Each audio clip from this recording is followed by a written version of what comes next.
presentation, but I'm probably going to stand out a little bit from the rest of the speakers. I coming from a commercial perspective, and I'm going to give you a view from that side.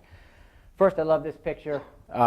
It's cool because it's the state-of-the-art shuttle, and in the background is Randy's Donuts. And it kind of speaks to this convergence between advanced technology and just simple things.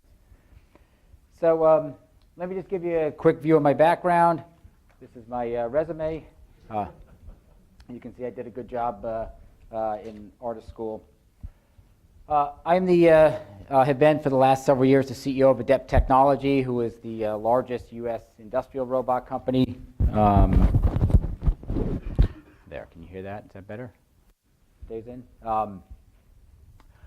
Sat on a number of the robot industry boards, and probably most notably appeared in that story in 60 Minutes that Rich mentioned on robotics and manufacturing.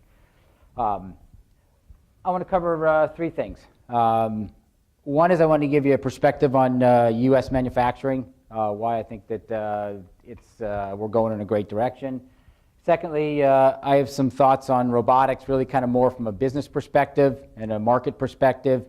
And then lastly, I wanted to share with you kind of a view of how we went through the development of our last product, which was a mobile robot product, and give you kind of some insights on how a business looks at some of the choices and goes through that. So let me walk through this.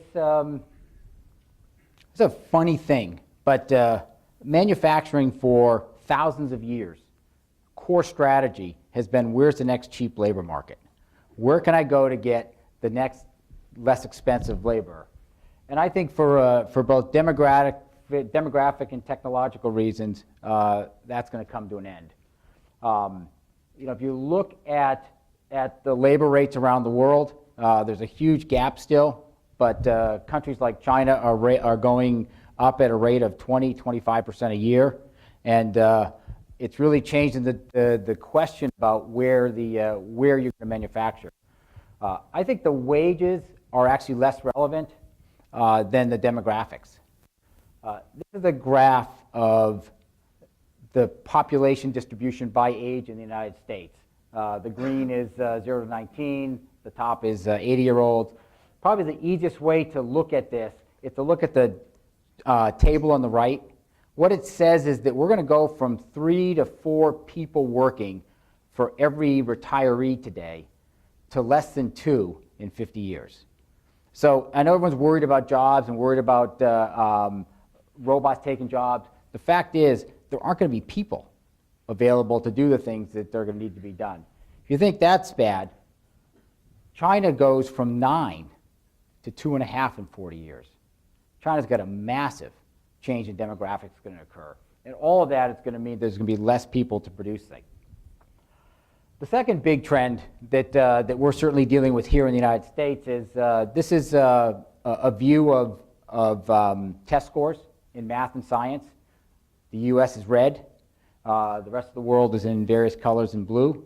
And you can see that we've fallen behind. One of the promises of STEM, or one of the promises of robotics, is it can help make STEM better and more, and really reinvest in our math and science curriculum. The other thing it says to any of you developing a product is you better make it simple. You better make it easy for people to use it.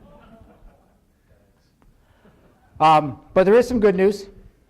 Technology is really driving productivity.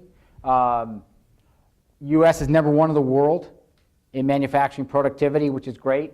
I like this graph because the columns on the right is the countries with the highest robot densities, and the column on the left is the productivity. And there's a high correlation between the countries that are using robots and the productivity of the manufacturing operations. And that's a really good thing for us here, and it's a good thing for countries who have made that commitment. Someone mentioned farming earlier. This, to me, is really the essence of productivity. In 1950, one farmer fed 27 people. Today, one farmer feeds over 150.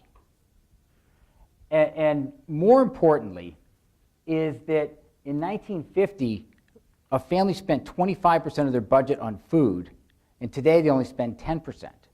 So the value of productivity, the value of technology, is that it allows us to raise our standard of living and improve the quality of our lives. And that's really what we're talking about. Let me wrap up on manufacturing. I'm going to get through my 3 topics. I think this is a good story. There's a term, smart manufacturing, which is the use of robots and other technologies in the manufacture of products. The CEO of GE went on 60 Minutes and said that he estimated it was 7 or 8 additional jobs for every job created in manufacturing if you're using smart manufacturing technologies. He swagged it. Intel actually commissioned a study and found that in their Oregon facility, for every 10 jobs they created in-house, they created 41 additional jobs. And those jobs were at a rate that was 40% above the county average. So I think those are all really good things about where robots can play, where technology can play in manufacturing, and why manufacturing is important to the U.S. Okay, let me move on to the next topic. Topic 2, robotics. Why is robots important? I'm going to give you the business perspective. Robots is a disruptor.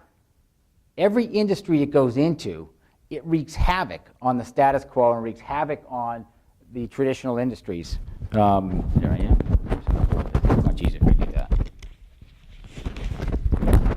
There. Much better, huh? There, can you hear me?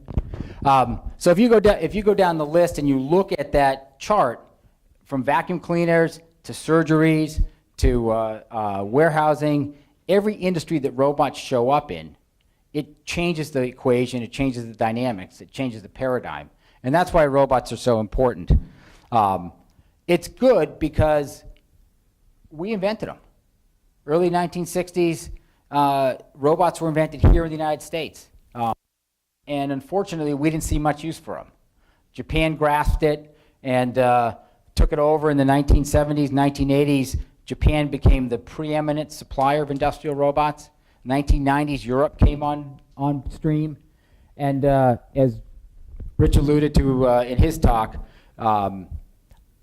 inflection point. And I think this move of robots from being behind cages, living in factories, to working amongst us is an inflection point that really gives the U.S. and gives places like Silicon Valley a real opportunity to re-engage. The reason for that is some of the things that were mentioned earlier. All these technologies sitting here in Silicon Valley, cloud computing, cheap sensing, advanced technologies in vision and mobile computing is really going to create a whole new generation of low-cost robots. If I look at it from an industry standpoint, that's important because today, the last 2 years have been the biggest years in the entire robotics industry for shipments of robots. Yet, almost 60% of them are still going into automotive applications. So they really, in the industrial markets, have not really broken out, which is really strange because automotive is of the manufacturing base in the United States. So it's very disproportionate. These new technologies are going to allow us to move beyond that. I think this is the last graph on charts, but this is from the Ministry of Information in Japan that says over the next 25 years, robots are going to grow 10x in terms of market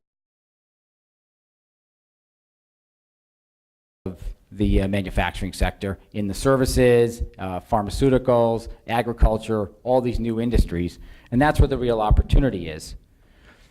When you look at it and you go from industrial applications to consumer, what happens is everything gets more difficult to do. There's more variability in the task, there's more variability in the products you're handling, you have to be smarter, you have to be more adaptive, and that's where all these technologies are coming on board to make that possible. I'm going to skip this and move on. Okay, so let me wrap up with I don't know if it's a case study, but I'm going to kind of walk you through the logic we went through and the process we went through to develop the last robot. I think you'll find it. Interesting. So first off, from a perspective standpoint, let me see if I can get this to go. So this is 20 years of robot development. The image on the left is a robot that was doing a kitting job in 1988, and the image on the right is a high-speed handling robot transferring devices. Kind of similar task. You can see that the speed is much, much faster over that 20-year period. And what's happened is that, I don't know if anyone subscribes to heard of Clay Christensen, his Innovator's Dilemma, Innovator's Solution, any of that. The robot industry, at least in the industrial space, has created an oversupply capability. The products are just too good, too fast, beyond the needs and beyond the capabilities of what the users can handle. It's been like an arms race for speed. Secondly, automotive has still been the dominant industry, and unfortunately, aside from Intuitive Surgical that Rich mentioned, the majority of the major robot companies are all not even robot companies. They're large multinationals in Japan and Europe. So it was on the foundation of that we looked at my company at what would be the next robot we should develop in 2011. And we looked at that, we created a new mobile robot. And that was the decision we made. As we started to look into it, we said, you know, the primary purpose of mobility is to transport things. And so when we started to look at factories and looking at facilities, we realized that the way you move things is one of the biggest limiters to flexibility. The way you choose to transport things around really defines your factory. And the reality is this stuff's been going along for a long time. I mean, things have been, logistics has been a process that's been going on for a long time, but it hasn't changed very much. So when you look at it, you know, we looked at manual labor. You know, manual labor is a good way to do it, but it doesn't scale very well.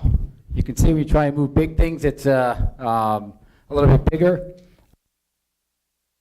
AGVs have been around, and the challenge is new designs just haven't improved the performance or capabilities. You guys aren't going with any of this, are you? Navigation hasn't gotten any better either. It hasn't gotten there. Okay, you guys are a weak audience. Well, taking that, there is a divide, really, in material handling that we looked at, which is that you had labor that was flexible but inconsistent, and automation, conveyors and machines that were inflexible but consistent. So if we could converge the two, we could have an optimal solution. At the same time, autonomous navigation technology was coming to bear with capabilities that were made it to Gartner's chart and really showed that we could now bridge that gap between the two.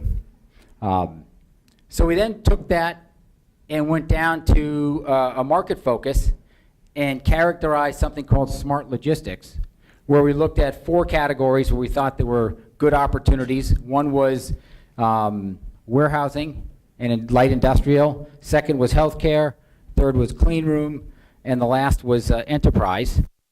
And we took those categories and we put them through a filter, and we looked at how do you size a market to choose where the target areas are. You know, one of the things that's important when you're trying to create a new product in an area that has not had automation before is there is no data. There's no data that tells you how many units you can sell. You have to infer that. And so as we looked at, for instance, warehousing, the amount of people really defined the applications and defined the size of the market.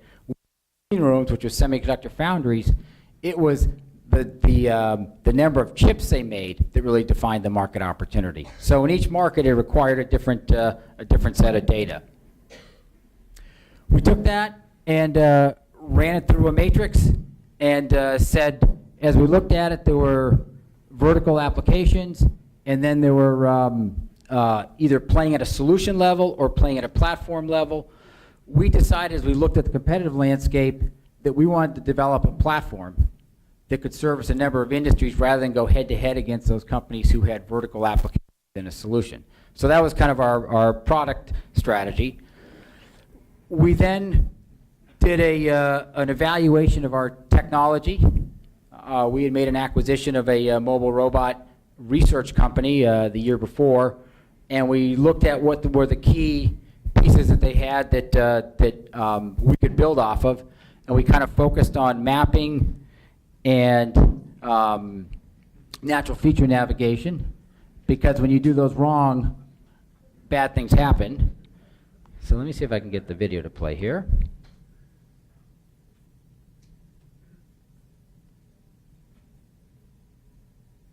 I think I can.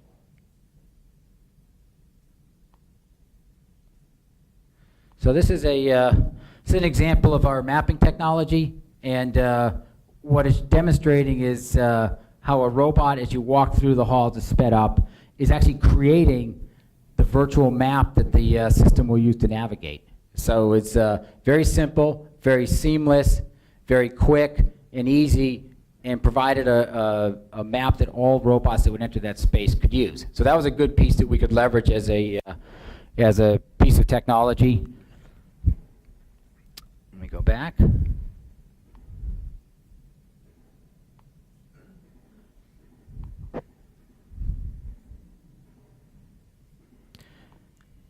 Second, with our navigation technology, it's a good example of a robot navigating through the. This is a good example of a robot navigating through the hallways, and I think what gives it a good view is going down this hallway, going down a fixed environment, but it's got all these dynamic things like people coming in and around it, able to move around and make adjustments to its path.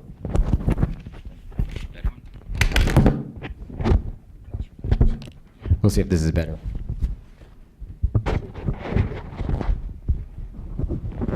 Okay, we will go back here. Let me move on. So once we had the building blocks, we then created something called the marketing research document, an MRD. This is a visualization of what it looked like. What we chose to do was focus at the platform level and at the application level, and what the fleet control would be, and we'd leave the green areas, the product customization and the integration to someone's software network, up to third parties or to customers. So we had now a MRD. Had to select a team leader. This is Vincent, who was a very young, relatively inexperienced program manager. It's one of those ones where we gave him the rope to run with it, and he did just a tremendous job leading the team. So we had a market, we had an assessment of our technology, we had a team leader. Now it's time to design. We had a research product that could act as a conceptual blueprint. First step was to look at, how do you functionally look at this? How do you build some of the key major functional modular components? We did that as the first stage. We selected a ideation firm, Spec Design, who is in Mountain View. They did a great job. And they put forth 3 really different platform views. And it's very interesting because they didn't want us to like these. In fact, we didn't really like them that much. The idea was to put forth design concepts, get our feedback, and then merge those into a design. We created foam replicas of the 3 units, and the interesting thing, as I said, was we were making a platform, not a product. I personally like the really edgy design of the boxed one, but when we looked at what it would look like as a full product, it just didn't tie together. So we had to go to a more conservative view. We then came back with a second design, which is really very close to the final derivative, and they came up with a very cool thing called movement LEDs, which I'll show you an example of in a second. So we had a design. Now it's time to pick a lead customer. It turns out lead customers are probably one of the most important things you can do in terms of creating a new product. We had a pretty direct criteria. Actually, it turns out we ended up with a great lead customer. A company called Global Foundries, one of the largest foundry customers in the semiconductor industry. We had to build credibility with them first because we're taking a new technology into something that they've never seen. I don't know if we have the time really to run this full video, but they were really intent on proving this stuff didn't work and tricking it. You'll see a couple examples when it goes around the corner where someone's going to walk in front of it, and then I'll move on to the next part here. Yeah, they just had to prove that the thing would not run into it. They actually surrounded it at one point with a group of folks. Here they go, where they're going to. This guy walks by it again. They were just because this is brand new stuff. They'd never used it before, never seen it in their factories. Okay, so let me move on. They gave us a really detailed map of how everything moved in their factory with great data that we could follow it. They let us take first articles, prototypes into their production facility. Anyone who's been in a semiconductor fab knows that production is absolutely key. Example of one of the first robots that we had put in that was operating in the clean room fab and moving wafers around, navigating cleanly. Keep moving in the interest of time. And they even did a whole bunch of PR for us. They were really just a tremendous customer and really pushed the program forward substantially. So then we went down to the detailed design. For the mechanical design, we chose really conventional technologies because reliability was absolutely critical to our customers. But where we could, we chose to focus on where we create the most value from an innovation standpoint. We thought batteries were a good choice. Partnered with Boeing, launched a new battery technology. Didn't quite same ones in the 787. You guys are a tough audience. This is actually what the batteries do look like. I'll tell you in a minute just what the performance was. Quad-core processor, unfortunately Linux-based, sorry.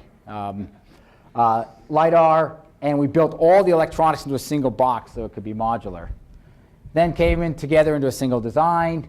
At the same time, we had a product called Fido, a Frankenstein that we put every time we had a new component, we built it into this Frankenstein device so we could co-test at the same time. We could check it out at the same time. So this is actually the video the first time it actually was operating and moving under its own self-control. We had the pendant connected to it. Lastly, we created an HMI. Anyone who's looked at robot pendants knows they're god-awful ugly. This one has probably more buttons than it took to go to the space shuttle. So we wanted something really simple, something that leveraged mobile computing. Here's our first example of it. There. See, now you laugh. But see, this isn't very funny because look, Google's doing it right now with Google Glass. So we were just ahead of our time. Actually, we did some really good stuff on the operator interface side. We distilled it down to something that was really kind of insightful, which is people want to know when they come up to a device about what its status is and what its intent is. What's it thinking it's going to do? And so we came up with a touch screen on the robot and then this LED wheel, which I'll show you an example of, that allows us with multicolor LEDs to change the lights based off of what status we're in. And if we want to turn to the left, we can make the LED yellow like it's a blinker. So really cool technology.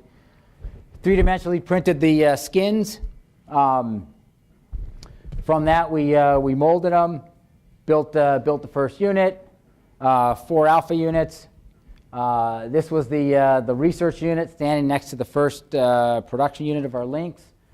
At the same time, we focused on the semiconductor application as our first application with our lead customer. And in late November, or early December, I guess, We got our first robot up and running as an application, moving in our facility.